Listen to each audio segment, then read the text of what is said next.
ನಮ್ಮ ಕೂಲಿ ಫಿಲಂನಲ್ಲಿ ತೋರಿಸಿರುವ ಕ್ರೆಮಷನ್ ಚೇರ್ ಬಗ್ಗೆ ನಾವು ಇವತ್ತು ತಿಳಿದುಕೊಳ್ಳೋಣ.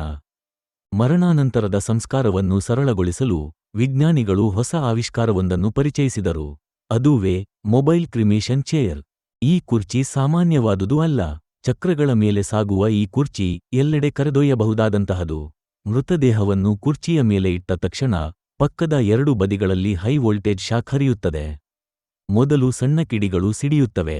ನಂತರ ದೇಹವನ್ನೇ ಸಂಪೂರ್ಣವಾಗಿ ಹೊತ್ತಿ ಉರಿಸುವಷ್ಟು ಶಕ್ತಿಯ ಅಲೆಗಳು ಹರಿದುಕೊಳ್ಳುತ್ತವೆ. ಕೆಲವೇ ನಿಮಿಷಗಳಲ್ಲಿ ದೇಹ ಭಸ್ಮವಾಗಿ ಪವಿತ್ರ ಬೂದಿಯಷ್ಟೇ ಉಳಿಯುತ್ತದೆ. ಮೊದಲ ಬಾರಿಗೆ ಈ ಯಂತ್ರವನ್ನು ಬಳಸಿದಾಗ ಜನರು ಅಚ್ಚರಿಯಿಂದ ನಿಂತು ನೋಡುತ್ತಿದ್ದರು. ಹೊತ್ತ ಹೊತ್ತಿಗೆ ಕುರ್ಚಿಯಿಂದ ಬಣ್ಣ ಬಣ್ಣದ ಕಿಡಿಗಳು ಸಿಡಿಯುತ್ತಿದ್ದವು.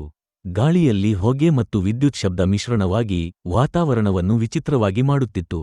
ಆದರೆ ಕೆಲವರಿಗೆ ಈ ಕುರ್ಚಿ ಭಯ ಹುಟ್ಟಿಸಿತು.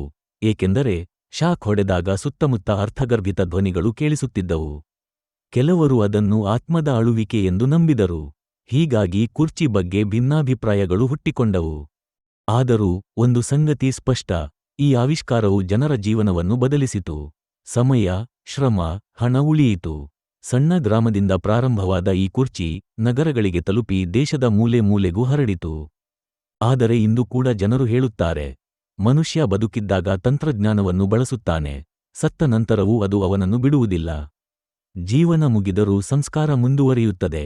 ಈಗ ಅದನ್ನೂ ಕೂಡ ತಂತ್ರಜ್ಞಾನವೇ ಹೊತ್ತುಕೊಂಡಿದೆ.